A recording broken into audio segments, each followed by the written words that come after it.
Hello my dear students, कैसे हैं आप लोग। I am Pramod Shakya, welcomes you again in my YouTube channel Mech Learning Point. आज के इस वीडियो में हम डिस्कस करेंगे रेफ्रिजरेशन एंड एयर कंडीशनिंग के अंदर रिवर्स कार्नोट साइकिल, जो हम लोगों ने लास्ट लेक्चर में डिस्कस किया था। उसके ऊपर कुछ इंपॉर्टेंट क्वेश्चंस आज डिस्कस करेंगे हम, जो प्रीवियस ईयर्स में पूछे गए हैं डिप्लोमा और इंजीनियरिंग एग्जाम्स के अंदर।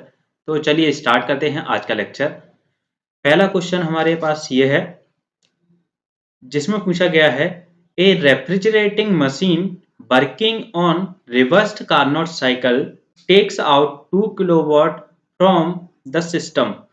तो एक रेफ्रिजरेटिंग मशीन है जो रिवर्स्ड कार्नोट साइकिल के ऊपर वर्क कर रही है और सिस्टम से 2 किलोवाट हीट को रिसीव कर रही है। तो जो सिस्टम से हीट ली गई है वो कितनी ली गई है? 2 किलोवाट। तो हीट जो एब्जॉर्ब होती है उसको हम क्या कहते हैं? रेफ्रिजरेशन कैपेसिटी या फिर रेफ्रिजरेशन इफेक्ट। तो सिस्टम से 2 किलोवाट हीट एब्जॉर्ब हो रही है while working between temperature limits of 300 kelvin and 200 kelvin. तो टेम्परेचर लिमिट हमें दी गई है यहाँ पे 300 kelvin and 200 kelvin. Then find the COP and power of consumed. तो हमें coefficient of performance and power consumes निकालनी है कि इसके अंदर कोफिशिएंट ऑफ परफॉर्मेंस कितनी होगी और पावर इनपुट कितना होगा। तो चलिए इसको सॉल्व करते हैं हम।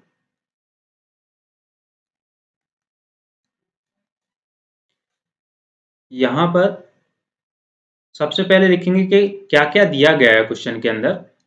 इससे क्या होता है, क्वेश्चन को सॉल्व करना बहुत ही इजी हो जाता है। तो यहाँ पर जो दिया गया है रेफ्रिजरेशन कैपेसिटी कितनी है? 2 किलोवाट। क्यों? क्योंकि यहाँ पर सिस्टम से हीट जो एब्जॉर्ब हो रही है, जो सिस्टम से हीट ली जा रही है वो कितनी है? 2 किलोवाट। उसी को हम रेफ्रिजरेशन इफेक्ट भी कहते हैं और रेफ्रिजरेशन कैपेसिटी। तो यहाँ पर रेफ्रिजरेशन कैपेसिटी के टर्म में लिया जा रहा है। तो 2 किलोवाट रेफ्रिजरेशन कैपेसिटी हो गई। अब इसके अंदर टेम्परेचर लिमिट दी गई है हमारी। तो लोअर टेम्परेचर 200 केल्विन हो गया और हायर टेम्परेचर 300 केल्विन हो गया। अब हमें क्या निकालना है? इसके अंदर सीओपी निकालना है, कोफिशिएंट ऑफ परफॉर्मेंस निकालना है। तो सीओपी हम जानते हैं क्या होती है। अगर टेम्परेचर के टर्म में देखें तो टी एल अपॉन में टी एच माइनस में टी एल, ये होती है हमारी कोफिशिएंट ऑफ परफॉर्मेंस। तो वैल्यू पुट करेंगे यहाँ पर 200 केल्विन अपॉन में 300 माइनस में 200। तो इसको कैलकुलेट करेंगे कितना आएगा, ये 200 ऊपर आ जाएगा और नीचे 100। तो यहाँ से कोफिशिएंट ऑफ परफॉर्मेंस कितनी निकल के आएगी? 2 निकल के आ जाएगी। अब सेकंड हमें क्या निकालना है? पावर ऑफ कंज्यूम्ड, मतलब यहाँ पे पावर इनपुट निकालना है। तो सीओपी को हम दूसरे टर्म में अगर देखें तो यहाँ पर क्या होता है? रेफ्रिजरेशन कैपेसिटी अपॉन में पावर इनपुट। इसको हम इस तरीके से भी लिख सकते हैं, रेफ्रिजरेशन इफेक्ट अपॉन में वर्क इनपुट। ठीक है, तो यहाँ पर रेफ्रिजरेशन कैपेसिटी के टर्म में ले रहे हैं हम। तो इसकी वैल्यू हम यहाँ पे पुट कर देंगे। सीओपी की वैल्यू कितनी है? 2 इक्वल टू हो जाएगा, रेफ्रिजरेशन कैपेसिटी दी है हमें 2 किलोवाट और अपॉन में पावर इनपुट।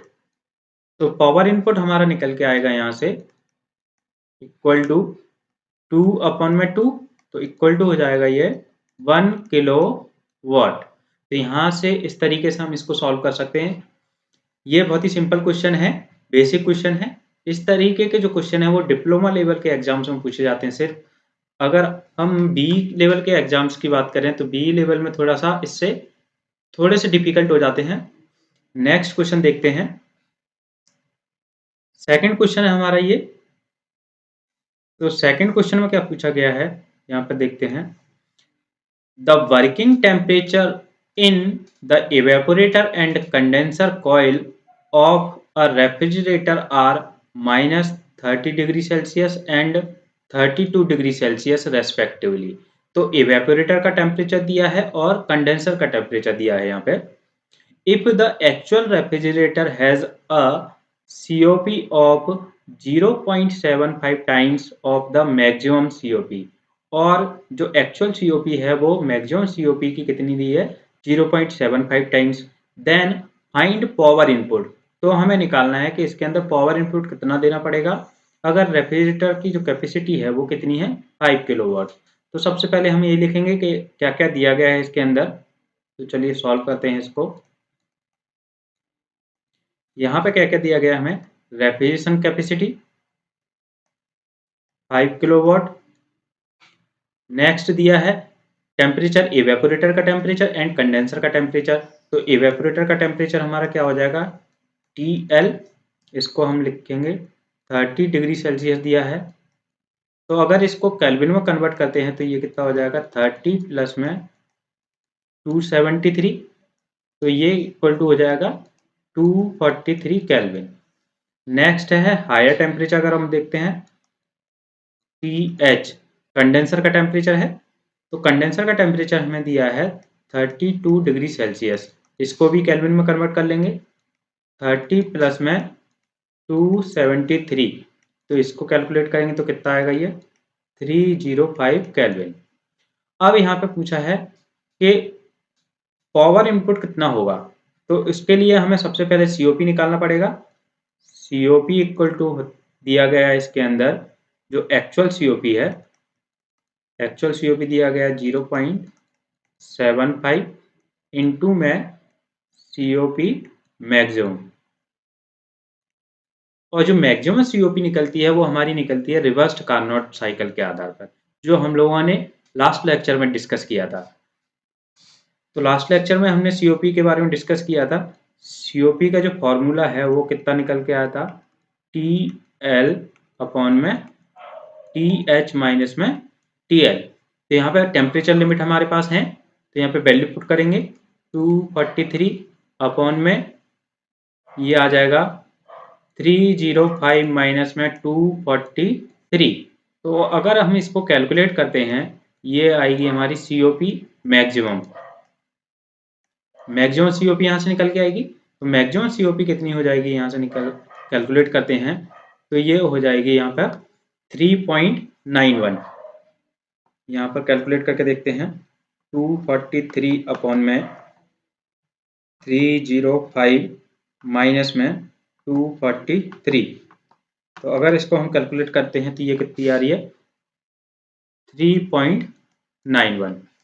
तो ये हमारी मैक्सिमम COP आ गई। अब हमें निकालना है एक्चुअल COP। तो एक्चुअल COP यहाँ से अपन कैलकुलेट कर लेंगे, कितनी आएगी 0.75 इंटू में 3.91। तो यहाँ से कैलकुलेट करेंगे तो कितना आ जाएगा ये 3.91 इंटू में 0.75, तो ये आ रहा है 2.93। यहाँ से 2.93 ये हमारी एक्चुअल COP आ गई। जो भी कैलकुलेशन करनी है हमें एक्चुअल COP के आधार पर करनी है। तो यहाँ पर जो क्वेश्चन में पूछा गया है वो पूछा गया है पावर इनपुट के बारे में। तो COP इक्वल टू होता है रेफ्रिजरेशन कैपेसिटी अपॉन में पावर इनपुट।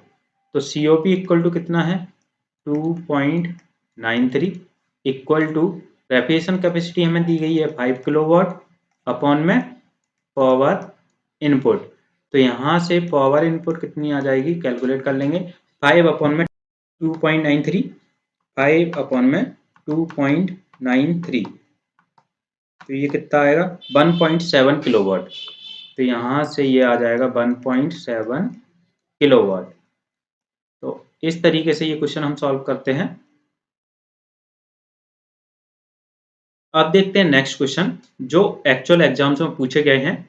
यहाँ पर ये क्वेश्चन है जो डिप्लोमा इंजीनियरिंग के अंदर 2020 में क्वेश्चन पूछा गया था। इसको सॉल्व करते हैं। इसके अंदर पूछा क्या है, the capacity of A refrigerator is 300 TR। तो यहाँ पर रेफ्रिजरेशन कैपेसिटी हमें कितनी दी है 300 TR टर्म्स में दी है ये। When working between -4 degree Celsius and 15 degree Celsius, और जो टेम्परेचर लिमिट है वो हमें दी गई है -4 से 15 degree Celsius. Lower temperature -4 degree Celsius हो गया और हायर टेम्परेचर 15 डिग्री सेल्सियस हो गया। Determine the weight of ice produced per day. तो यहाँ पर आइस प्रोड्यूस निकालनी है कि एक दिन में कितनी आइस प्रोड्यूस होगी from the water at 15 degree Celsius. अगर वाटर हमारा 15 डिग्री सेल्सियस पर है तो 15 डिग्री सेल्सियस पर वाटर है, उससे हमें आइस प्रोड्यूस करना है। तो आइस एक दिन में कितनी प्रोड्यूस होगी वो हमें निकालना है। इसके लिए लेटेंट हीट कितनी दी है, 336। तो चलिए इसको सॉल्व करते हैं फिर।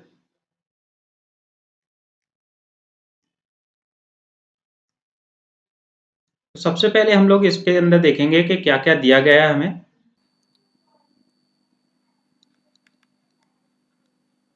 गिवन, तो यहाँ पर रेफ्रिजरेशन कैपेसिटी दी गई है हमें। रेफ्रिजरेशन कैपेसिटी इक्वल टू दिया है 300 TR। तो अगर इसको हम किलोवाट में कन्वर्ट करते हैं तो ये क्या हो जाएगी, 300 इंटू में 3.5 से मल्टीप्लाई करेंगे।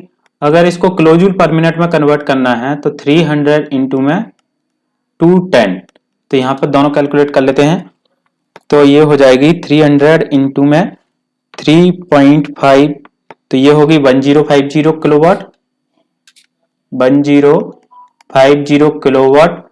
और ये कितनी हो जाएगी, 63,000 किलो जूल पर मिनट।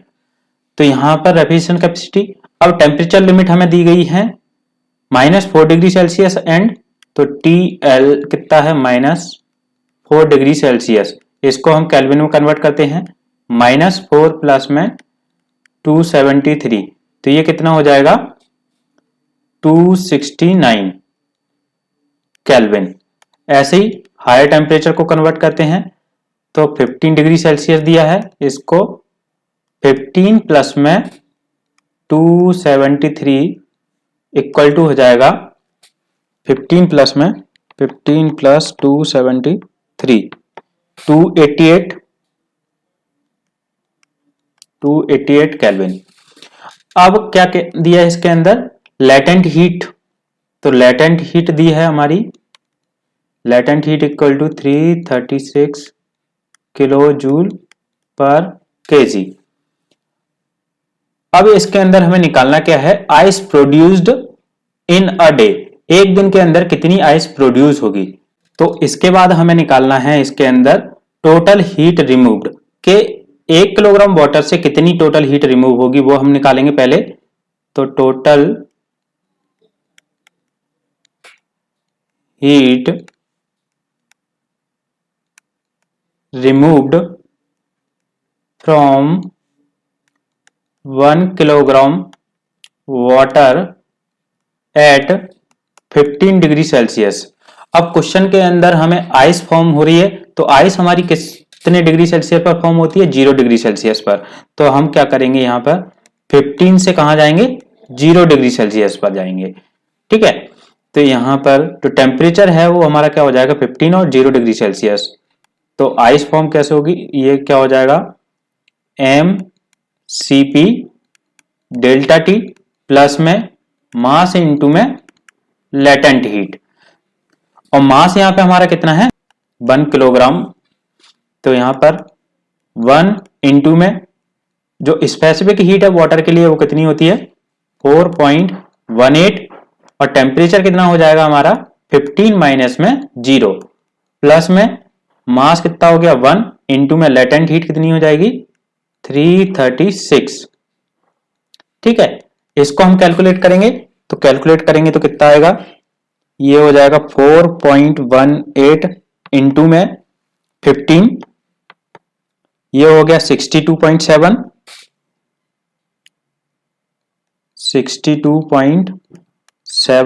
प्लस में 336। तो टोटल कितना हो जाएगा, प्लस में 336, ये हो गया 398.7। तो यहां पर हीट रिमूव्ड हमारी कितनी आ गई,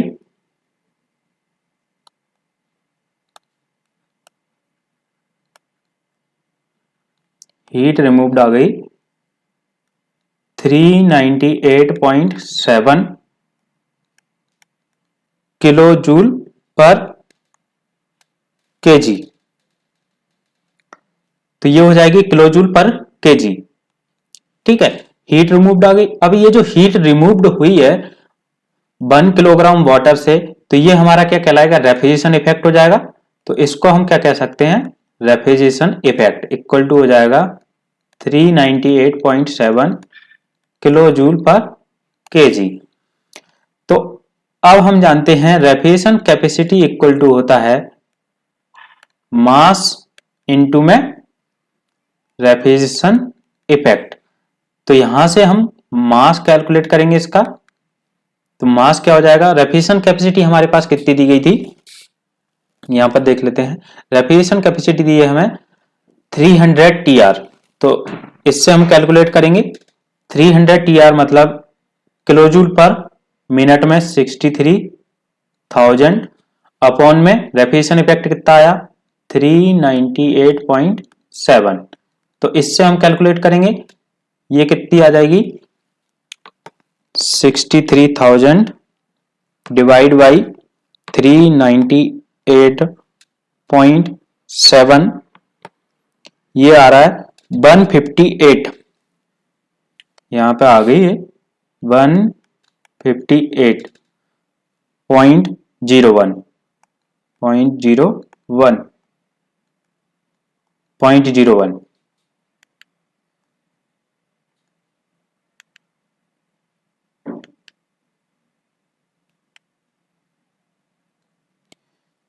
ये किलोग्राम पर मिनट। तो यहाँ पे आइस प्रोड्यूस हमारी किलोग्राम पर मिनट में आई, एक मिनट में हमारी इतनी आइस प्रोड्यूस हो रही है। ठीक है, अगर यहां क्वेश्चन में क्या पूछा है कि एक दिन में कितनी आइस प्रोड्यूस होगी, तो अब हम आइस प्रोड्यूस निकालेंगे। Ice produced in a day, एक दिन में आइस प्रोड्यूस निकालेंगे। तो एक दिन में आइस प्रोड्यूस निकालेंगे तो एक दिन में कितना घंटे होते हैं हमारे, 24 आवर्स रहते हैं। 58.01 इंटू में 24 आवर्स रहते हैं, और मिनट कितने हो जाएंगे यहाँ पे 60 मिनट से मल्टीप्लाई करेंगे तो 158 इंटू में 24 इंटू में 60, तो इसकी वैल्यू कितनी आ जाएगी 227, यहां पर 539.5। तो ये यहां पे आ गई हमारी किलोग्राम में, इतनी आइस हमारी प्रोड्यूस होगी। अगर टन में अपन निकाल रहे हैं तो टन में कितनी हो जाएगी, ये 1000 से डिवाइड कर देंगे 227.54 टन। तो ये हमारी इतनी आइस प्रोड्यूस होगी 24 आवर्स के टाइम में। ठीक है, तो इस तरीके से हम सॉल्व करेंगे इस टाइप के क्वेश्चंस को। तो इसी के जैसा एक क्वेश्चन है जो आप लोगों को करना है, ये वाला। यहाँ पर पूछा गया है how many kilogram of ice can be made in an hour by refrigerating unit whose capacity is 2 ton. जिसकी कैपेसिटी कितनी दी गई है 2 टन दी गई है। तो एक घंटे में कितनी आइस प्रोड्यूस होगी। The ice formed is at -4 degree Celsius. यहाँ पे जो आइस फॉर्म हो रही है वो कितने डिग्री सेल्सियस पर हो रही है, -4 डिग्री सेल्सियस पर हो रही है। It is made from water at 25 degree Celsius. और जो वाटर है वो हमारा 25 डिग्री सेल्सियस पर है। स्पेसिफिक हीट दी गई है 4.18 किलो जूल और लेटेंट हीट दी गई है 335। तो ये वाला क्वेश्चन है जो आप लोगों को खुद सॉल्व करना है। और इसके आगे हम लोग कुछ ऐसे क्वेश्चन सॉल्व करेंगे जो बीई एग्जाम्स में पूछे गए हैं, बीई के आरजीपीवी एग्जाम्स में पूछे गए हैं। तो मिलते हैं नेक्स्ट वीडियो में।